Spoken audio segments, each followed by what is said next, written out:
Hi there, and welcome to my YouTube channel, Upcycled Adulting, where I am here to help you upcycle your real life into your best life by growing to accomplish your goals, creating healthy habits, and overcoming obstacles. Today, I'm continuing in our series about habits, and I'm going to be talking about how to form habits.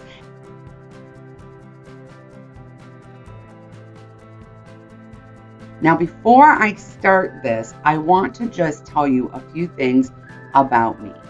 I am neurodivergent and I struggle with an autoimmune condition. I also have 5 children. Yes, 5.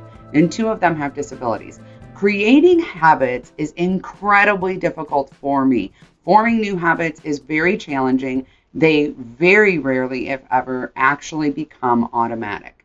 However, I still work to create habits and routines because the purpose of habits and routines is to simplify your life or make it easier and to improve it. That doesn't mean that they're going to become automatic. However, these 9 tips I'm going to share with you today will help you form better habits for your life so that you can upcycle your real life into your best life, so that you can create habits that support helping you achieve your goals. And these things are going to work even if your life is very, very unpredictable, even if you are neurodivergent as I am and you struggle with automatic habits. These things are going to really simplify that process. I want you to know that if you struggle with habit formation, you are not alone. I do as well. So these are going to be some simple hacks to make it easier, to make it more fun, to keep your motivation level super, super high. So let's get started. Number 1 is to choose only one habit. Now, I have to tell you that if you're anything like me, you probably get into a little bit of all or nothing, right? And I have so many times tried to completely overhaul my morning routine or my bedtime routine, to add 2 or 3 new habits to each routine or throughout the day. And it never works. I always end up feeling overwhelmed. I end up crashing and I end up unable to continue in that way. So I highly recommend that you choose only one habit to start implementing into your life. Now, the only caveat to this, the only place where it has worked for me to create more than one habit is if I'm deliberately adding, for example, one habit to my morning routine and a different habit to my bedtime routine, and I already have established routines there, right? So if I already have an established morning routine, and I'm going to dig really deep into morning and bedtime routines in the very near future, talk about what these routines look like for night owls, all that good stuff. But for right now, what I want you to recognize is if you already have a morning routine, even if that morning routine is simply make your bed and brush your teeth, and you already have a bedtime routine, and say that routine is put on your pajamas and brush your teeth, then you can add one thing to each of them, and that thing can even be different. Otherwise, do not try to take on more than one habit at a time. It will only be overwhelming. It will not set you up for success, and you will find yourself really frustrated and stressed out. And remember that the point of habits is to improve your life and simplify or make things easier. It is not to stress you out.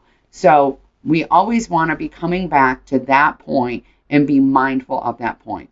Number 2 is to change your thoughts. Now, if you're an Inner Circle member, you already know that I have this amazing, groundbreaking affirmation course in Inner Circle. If not, please consider Inner Circle membership because I am telling you, it is an absolute game changer. The way that we're taught to do affirmations is absolutely incorrect. Most of what you know about doing affirmations is incorrect. They are scientifically proven to rewire your brain. And the reason this matters when it comes to habits, especially if you struggle to create habits, is because not believing in yourself, having a history of failure in this area, is one of the biggest things that undermines your ability to create habits. So rather than telling yourself, this is so hard, I can't do this, I've tried so many times and failed, I don't deserve this, etc., we need to start telling ourselves that we can do it, that we can accommodate ourselves, that we do deserve this. So we want to make sure that we're reframing that.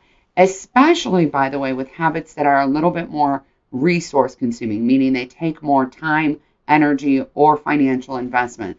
Things like working out, for example. We really need to change our thoughts about how much space we deserve to take up in our lives, right? That it is not selfish to start an exercise routine, even if that takes a half an hour, or even 2 hours away from our family time, that is necessary for us and that we deserve the investment of our own resources. Now, in no way am I saying that you have to spend 2 hours a day on your habits. Remember, we're trying to make them simple and easy, and they need to improve our lives. Generally speaking, for exercise, for example, I work out about 20 to 30 minutes 5 days a week. But when you're just starting out in something like an exercise habit, you might want to just shoot for 5 minutes that you walk to the end of the block and back, because moving your body matters and you feel better when you move your body, for example. If that is you, remember that you still need to change your thoughts about whether you deserve that 5 minutes. You need to change your thoughts about, for example, mom guilt related to the time that you spend on habits that are for your own personal benefit or that are designed to help you achieve your goals. So we really need to work on that mindset piece. Number 3 is get yourself fired up. Now, I'm going to talk about motivation because if you're anything like me, you very likely start off really strong in your new habits, but then you lose steam. You get distracted. You struggle to stay motivated. So I want to talk about how we're going to stay motivated because this matters so much. And if you have been around my YouTube channel, you know that I 100% do not support willpower or self-discipline as forms of motivation, as how you're going to get yourself going. And the reason why is because they undermine mindset. They end up leading to some really self-punishing thoughts and behaviors, and they do not work, as in they are scientifically proven not to work.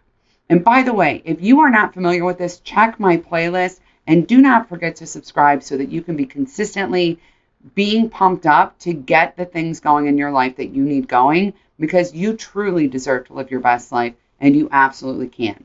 Let's talk about how to get fired up though. All right. The best way to get fired up is to hack your dopamine levels. Motivation doesn't come from a feeling. All right. You're not always going to feel like doing your habit. And if you're like me and you struggle with the automation of habits, this is going to be a much bigger issue. And the reason it's going to be a bigger issue is because consistently you're going to have to be on some level motivated to do your habit. It's not going to be something that just happens without thinking about it at all, ever. The best way to hack your motivation or to hack your dopamine levels is to be mindful of your wins. So how can you be mindful of your wins and habits? One of the best things you can do to stay motivated to do your new habit or to do your whole habit set is to create routines and make the first thing in that routine such a no-brainer that you're obviously going to do it. Then give yourself credit for it. So often we completely ignore the things that come more automatically to us. So when we get into this space where we are being mindful of celebrating our wins, we are actually creating momentum. We're creating an endless stream of dopamine, which means an endless stream of motivation. And we end up with this, I might as well. It becomes a domino effect, even if it's not automatic. So, for example, in my morning routine, the very first thing I do in my morning routine that is a habit that I give myself credit for is get out of bed. And I have to tell you that I call this a wake-up warning system, okay? Meaning, I never get out of bed when my first alarm goes off. I have a system, and if you want to learn more about this, you can tell me in the comments when I do my video about morning routines. I'll get into this in detail for you if you want to know more. But I do not do well with an alarm going off and popping out of bed. I'm a night owl. I'm not a morning person.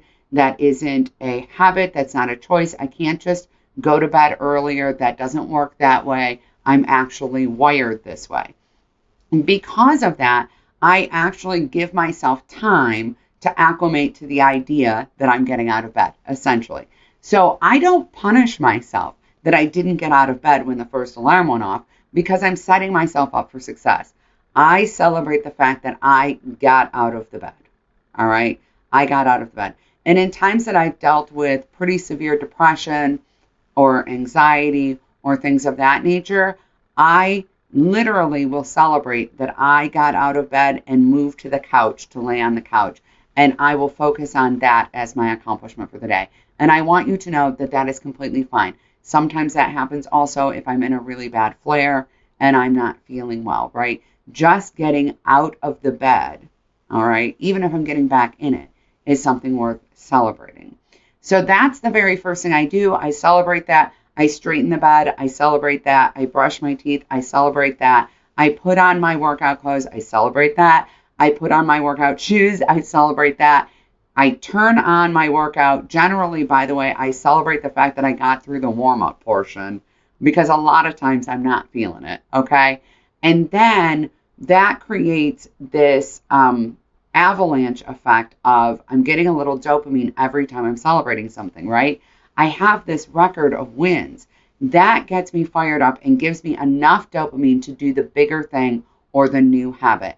I highly recommend you do the same thing. I know that it might sound silly to celebrate getting out of bed, all right? For some of you, though, you know exactly what I'm talking about because you've also struggled with mental health issues or you also struggle with some sort of chronic illness. But celebrating even those small things makes a huge difference to your dopamine and therefore motivation levels. That means everything. I also have a little routine, and I'm going to come back to this in a minute, that I have around eating dinner. And eating dinner, while yes, I know that we all feed ourselves and that's a biological necessity, I get it. I celebrate the fact that I ate dinner. And as a person, by the way, who is neurodivergent, sometimes remembering to eat dinner or detaching from my hyperfixation to go eat dinner is actually work. It's not actually something that automatically happens, and it's not something that is super easy. So it is actually worth celebrating. Instead of, now here's a way to reframe this, because this is something, as I'm saying it, I'm thinking this, and you should know it. Here's a way to reframe this. The things that you usually give yourself a hard time about when you miss them are very much worth celebrating when you do them, okay? The number of times that I have forgotten to eat a meal because I have gotten sucked into my hyperfixation or I've gotten distracted means that when I remember to do it, it deserves to be celebrated. That creates a whole cascade of other things. When I think about eating dinner, I make dinner, I eat dinner, I clean up the kitchen after dinner. It's partly how I was raised, right? It's partly how my brain works. I clean up the kitchen after dinner, and that means that I have a series of wins at dinner time that I can stack a habit onto. All right. So when we think about adding a habit to an existing routine, what we're really doing is adding a habit to a place where we already have a series of wins. And that's the very next secret or tip, which is uncover triggers. Now, a lot of people talk about uncovering triggers when it comes to bad habits.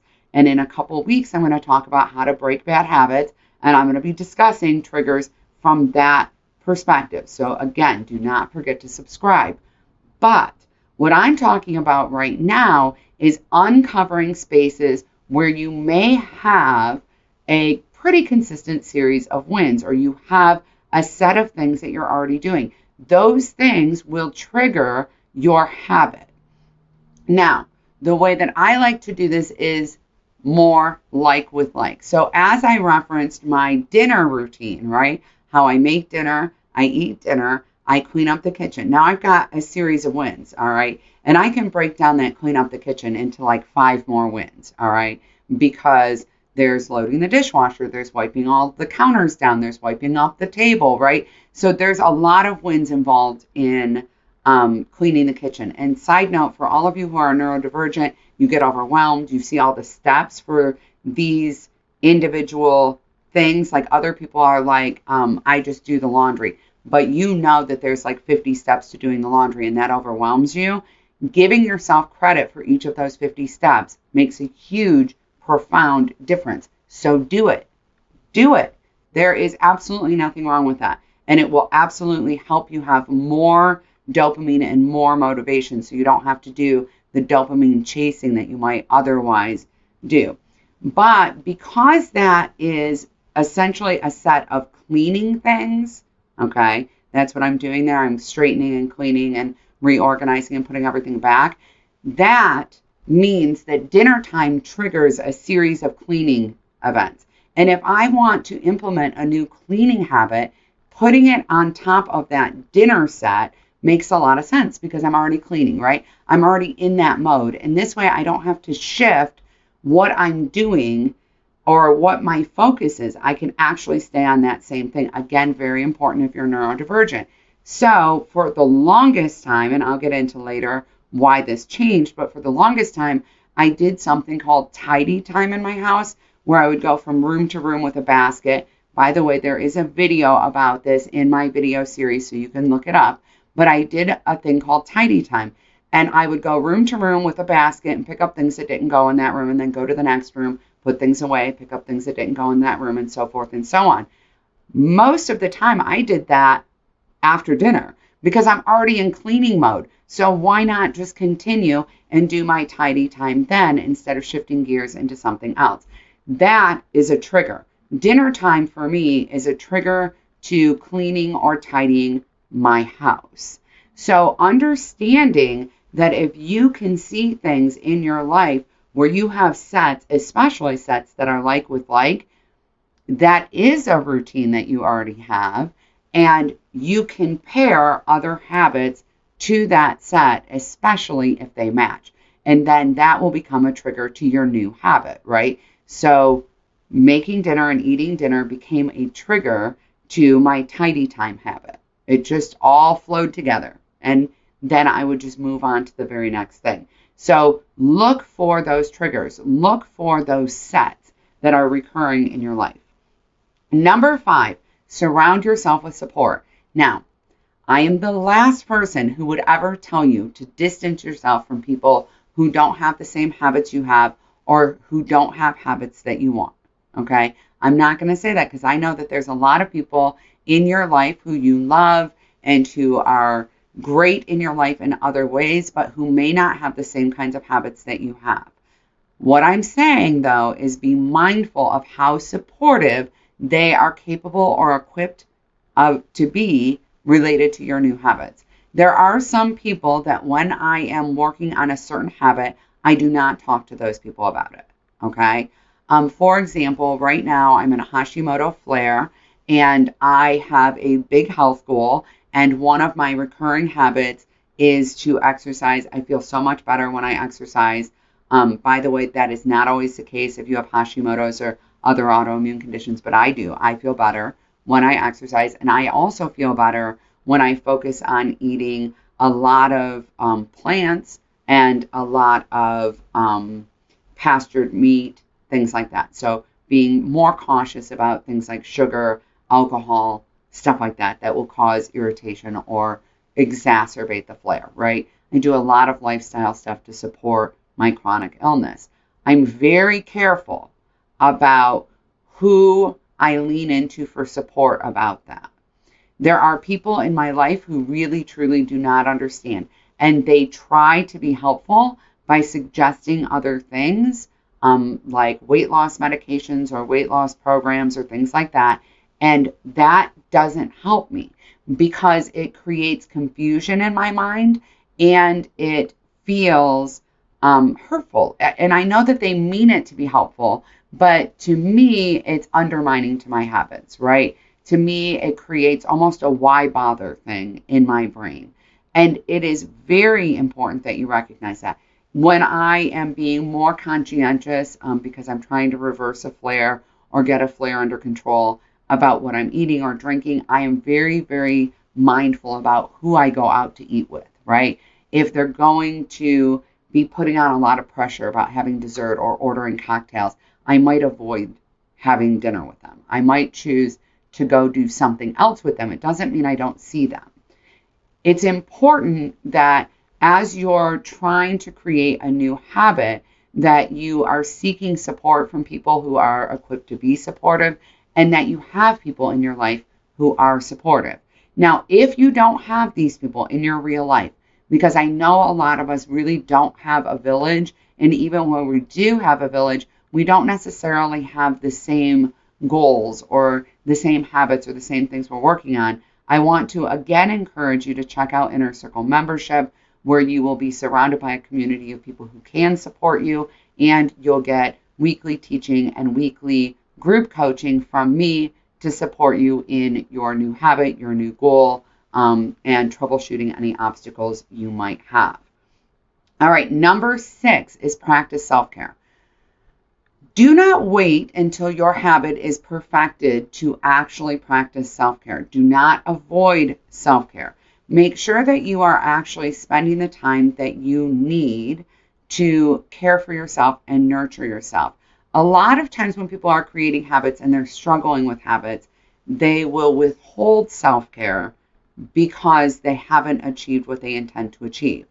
Other times when people are trying to create habits, they withhold self-care because they reallocate the self-care time to the productive habit, and then they don't engage in self-care. I'm not saying that you have to take a hot bath every night. I am saying, though, that spending some time engaging in self-care will help you.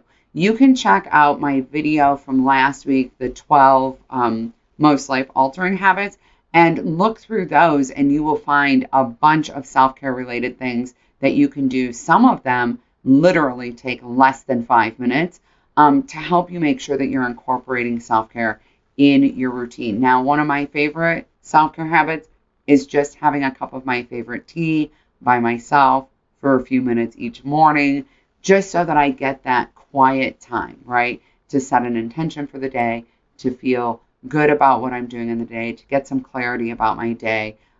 That's one of my favorite things to do. So I just want you to know your self-care habit could be doing your affirmations in the morning.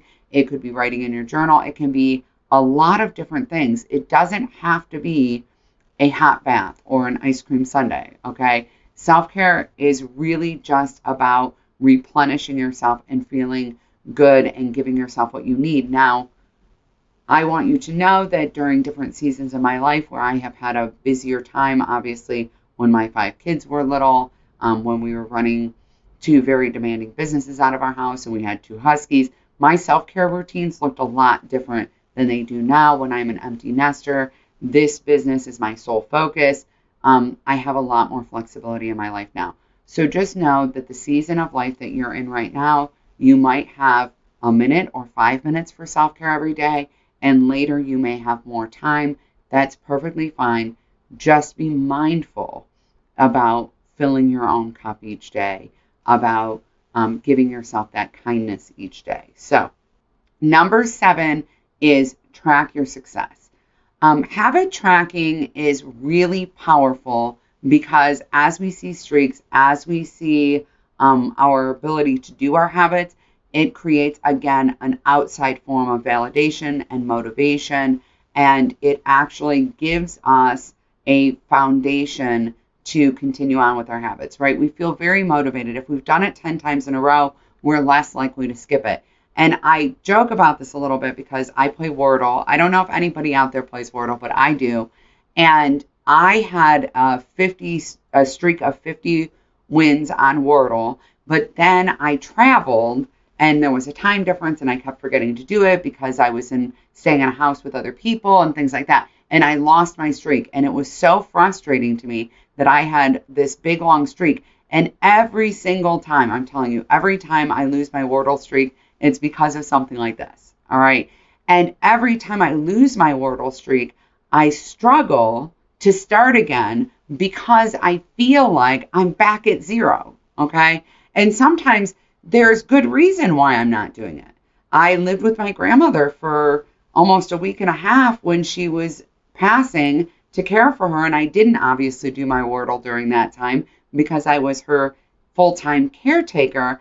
And so I was like, well, now I have lost my streak through no fault really of my own, but because this life demand happened. Having flexible tracking matters. I have an app called the Routinely app that I have created for habit tracking. It allows you to create routines and have all kinds of things in them. It allows you to schedule your habits. So if you only do them once a week or 5 times a week, you can have them turned off on certain days.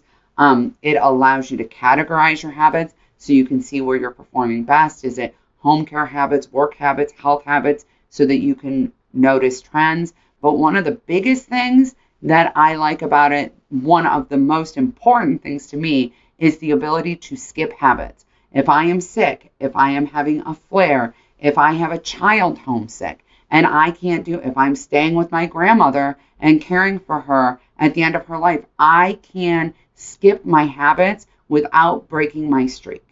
I highly recommend you check out the Routinely app. It is a whole different perspective on habits. It removes a lot of that perfectionism and keeps you excited about your habits. We have a free version, so you can check it out for free, see if it's a good fit for you. But I have to tell you, this thing is a game changer, especially, again, for people with really unpredictable, demanding lives, mothers, and for people with chronic illness. You have to check this out.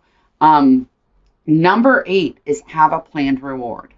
Now, when I say have a planned reward, and I always like to make sure that I emphasize this here. When I say have a planned reward, I mean something extra. I mean something over and above. It does not have to be something that costs money. It could be something that you just look forward to doing. It could be going to coffee with your friend. It could be really almost anything that could be your planned reward, okay? I do not, however, mean withholding necessary things for your habit from yourself until you have done it. Now, I know you've done that. Okay, we've all done that. We've all said, I'm not going to buy shoes for my workout until I've been working out for X amount of time. Then I'll reward myself with them. Well, then you're more prone to injury and you're less likely to do your workout. Okay? If you need shoes to get yourself going in your exercise routine, get them. Okay? Whatever you need as supplies. If you're going to start journaling, that's a habit you want. Get yourself a journal and a pen that you like. All right? Now, maybe your reward down the road is to get stickers for your journal. Maybe your reward down the road is to get fancy multicolored pens. Whatever that is for you. Maybe your reward down the road is to get a really fancy journal. Okay? But you need a journal right now so that you can start journaling. All right? And this makes a huge difference. I used to do the thing where I said, well, when I'm exercising regularly, then I will get myself the shoes. Now I get myself the shoes because all it takes is one injury and you will not do that again. Now I get myself the shoes. I have really great workout shoes. I go to a running store. I get fitted. No, I do not run. I absolutely do not run, but I get fitted for really comfortable, really supportive and good workout shoes. Okay. My rewards, though, tend to be t-shirts or tank tops that have sassy or funny sayings on them. I'm a words of affirmation gal. They are very inexpensive. I wear them all the time and I love them. If you follow me on any of my social media channels, you probably have seen me in my stories. I usually will do a story after I work out. You probably have seen me in my stories wearing one of these shirts, right? Those shirts have been rewards as I have gone through the process. Now, I want you to know that sometimes I reward myself for hitting a certain streak number or doing a certain thing. Sometimes I just give myself a reward because I need the added boost. For real. I just need the added boost. And I say, you know what? I've done great and I need an added boost and I'm going to grab a reward because that will help me stay fired up. So have planned rewards. I highly recommend that you consider what your love language is because that could be a key for you to figuring out what rewards are going to be most rewarding, most exciting, most enticing for you. Number 9, last but not least, is reevaluate. Don't quit. just reevaluate. If you are struggling to create your habit, there is probably a good reason, and it's important that you accommodate yourself. Now, the very first thing we're going to reevaluate is this habit something that will simplify my life or make it better? And if the answer to those questions is not yes, okay, it will simplify my life or it will make my life better, one or the other, then come to a full stop and really think about why you're doing it. Preferably, you want it to be both, yes and yes, okay? But if you're saying no to both, stop. That's not the habit for you. It doesn't matter if it works for everybody else. It doesn't matter if everybody loves it. It does not matter. If it's not simplifying your life or making your life better, you don't see that as the likely outcome of forming this habit, stop trying to create it, okay? Stop trying to create it. If tidy time doesn't work for you, it doesn't make your life easier, it doesn't make your life better, it stresses you out, it overwhelms you, you have no interest, stop doing it, okay? And in addition, we want to reevaluate our habits so that we can see if they fit our lives. I no longer do tidy time after dinner because I'm an empty nester now. When I had 5 kids at home and school papers coming into my house and things all over the place for soccer and all the activities, tidy time was really important as I was running around at night and going to all these different things and trying to get it all done. And if you're a mom, you know what I'm talking about. But now that I'm an empty nester, I just put stuff away as I go. I'm a one-touch person. For me to walk around my house with a laundry basket, I would pick up 2 things. It just doesn't make sense in my life anymore because I'm able to stay on top of it better now that my kids are not at home anymore. And that might be the case for you too. In addition, I have to tell you, I said this at the beginning of this, and I'm going to reiterate it here. I am a night owl. I'm just wired that way. I'm not a morning person. So when I first was approaching the habit of exercise, I was like, there is no way that I am doing this in the morning. I am not getting up earlier to do it. I have no interest in doing it. I barely am moving in the morning. I mean, I'm like a sloth until, solidly 10 o'clock, I am a sloth. So I was like, there's no way that exercising in the morning is going to be a good idea.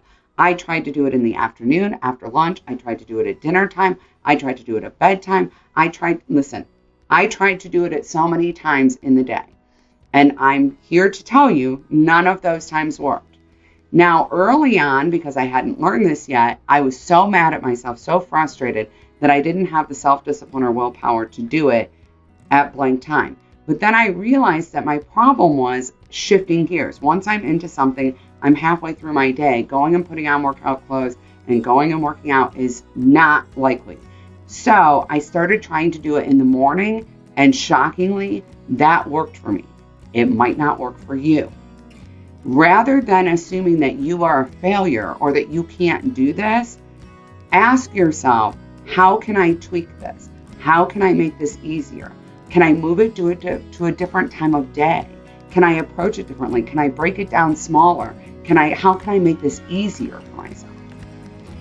It's not because here's what I'm telling you. Never is it because you are lazy or you lack self-discipline or willpower. That's not why. It's either because the habit doesn't serve you. It's not making your life easier or better, okay?